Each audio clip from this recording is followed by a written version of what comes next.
I want to thank head basketball coach Tom Wood now for joining us on this Christmas Eve edition of Humboldt State Tonight. Coach, Debaney Classic last week, and the last time the home fans got a chance to see you. They got to be impressed with what they saw. It's been a mixed bag with your Lumberjacks this year, but as far as the home fans are concerned, looked pretty good. Well, I think for the fan that has watched us for a number of years, I think they saw a little bit of the way we played over the last 5, 6, 7, 8 years. We sustained a level of effort in our press from the get-go to the end of the game, and that's not easy to do because in both cases we had a substantial lead, and to keep playing hard and keep working hard at your tasks, it's not an easy thing to do in athletics, especially when you're ahead. So I was very proud of them. I told the guys after the game, both games, job well done as far as maintaining that intensity that I think the fans here at Lumberjack Arena have gotten used to seeing. I'd say they've been a little spoiled over the last decade, used to seeing great basketball. I mean, I don't have the exact number, but you guys have not lost a lot of games on the home court. No, it's I think the last decade since we started giving out scholarships, I think we're probably about almost 90% here at home. So yeah, we get spoiled. So does the coaching staff. We kind of think that this place has a nice flavor of home cooking to it.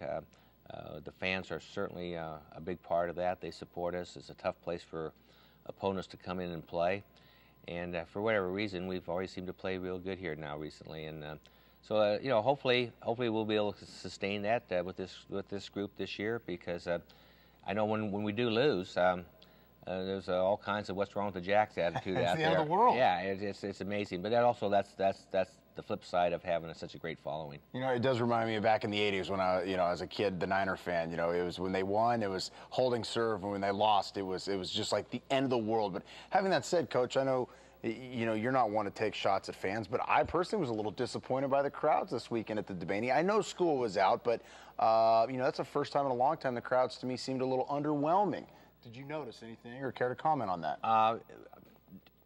Just the sheer numbers, we weren't as high as we have been, but I'm never going to criticize the fans here at Humboldt, man. They've been super to us.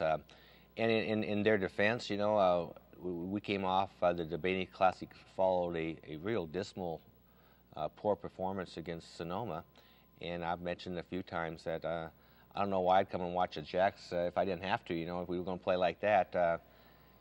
Tongue-in-cheek, of course. I can't say that I heard him say that. I heard him say, well, I wouldn't come tonight either.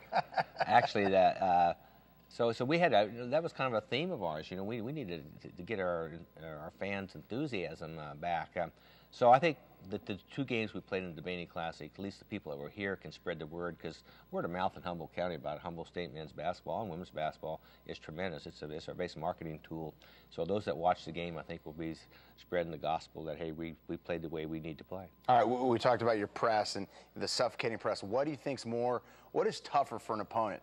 Dealing with the press physically, or just that mental anguish if you just keep bringing fresh players off the bench? And quite frankly, Coach, you've got your starters, but there's not that big of a difference between your first 5 and the last 5 you're going to. At least from where I sit, that's what it appears. Well, you're absolutely right. We can play any on our roster, and we think we get the job done, and combinations vary a little bit. We like to get a little bit more in tune with what all those exact combinations are going to be. But again, for the opponent, it's a situation where they may break the press, they may get the ball down the floor, but if you sustain it constant, at the end of the ball game, I think it's wearing on people.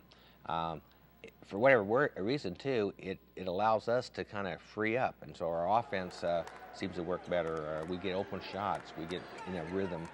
Whereas if we were going to play traditional half-court basketball, we have a heck of a hard time grinding it out. Even though you'd think with players we have, we could grind it out. It's just not who we have became. We're more of a helter-skelter team. You get a little chaos going, get a little guys shooting threes and running up and down the floor. Sometimes I look out there, I don't know what we're doing, and so I can imagine the opponents don't know either. I think it's a good sign, Coach, if you don't know what they're doing. No, it's true.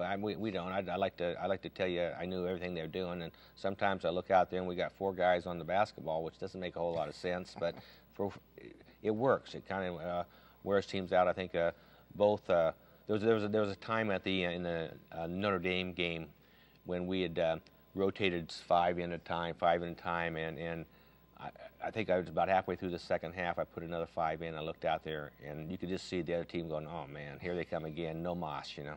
Yeah, no moss. Okay, for your starting line, when you pick 5 guys, you've gone with a lot of different starting lineups, and I get the impression that's really not who starts the game for the Lumberjacks. When you pick a 5, are you looking for something in particular? Is it rewarding guys, or how do you come about with a 5 that's going to start? And in the end, does it even matter who starts the game? Well, it really doesn't matter. You know, I think that much more attention should be made into who's closing the game Right. in a close ball game. But, you know, we'd like to reward players, but also we have to make sure that the 2 platoons that we put out there have ingredients. You know, hopefully we got somebody who can rebound the ball. Hopefully we got a point guard. Hopefully we got someone who can play in the post, and hopefully we got someone that can man the point of our press. So there's some things that go into it. So just because a guy has a good practice, a good week of practice, he may be a very good chance of starting, but if he doesn't fit into the whole scheme, then we'll go with someone else. All right, what's the Tom Wooden family doing for the holidays here? So you actually get a little time off here. Well, we've been fortunate. My only daughter, and her family came out from Texas, so that's been fun. And then they're going to go back home before Texas, so my wife and I are going to sit around and feel sorry for ourselves. But having said that, we can use the time off. I know the players can use the time off away from the coaching staff. Vice versa. You know, it's going to be nice. We freshen us up, come back, and get ready to go again when league starts in January. Now, your daughter was at the games this past weekend. Does that bring back, you know, unfortunate memories for her of dad coaching her up growing up, or what? Well, I try not to coach her too much, and I was successful. She doesn't pay much attention to me. She's done very well with herself. But at the same time, her idea of Lumberjack basketball was the East Gym, not this arena. So she was very impressed with not only this place, but hopefully she was impressed with her dad too. Coach, thank you. More coming up next.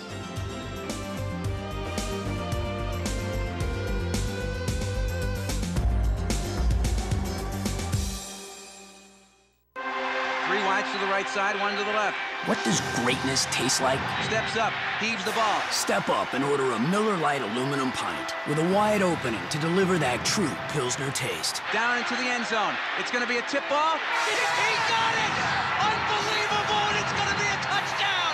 This is unbelievable! There's light beer, and then there's triple hops brewed Miller Lite. Taste greatness. We thought last week was unbelievable. This is unbelievable!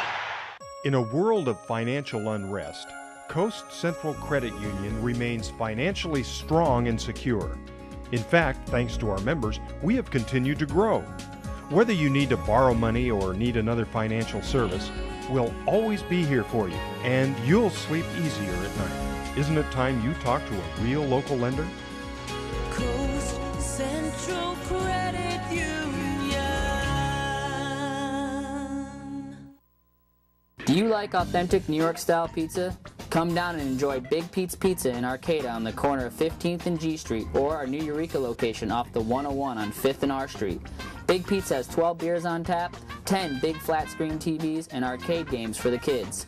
Call us up for delivery anytime and let us bring you the finest pizza the North Coast has to offer. That's right, we deliver. Call us in Arcata at 826-1890 or in Eureka at 441-1151. Time now to give away some stuff. Why not? Getting in the holiday spirit, that's what we're doing here at Humboldt State tonight, but we do it every week. But this week, we'll make it easy because I know we've been tough on you guys lately. All right, trivia question courtesy of Big Pete's Pizza. Who was named the DeBaney Holiday Classic MVP? It just happened right here in this gym on Saturday night. Send your answer to JB at jbmathers.com. Winner gets a free pizza courtesy of Big Pete's.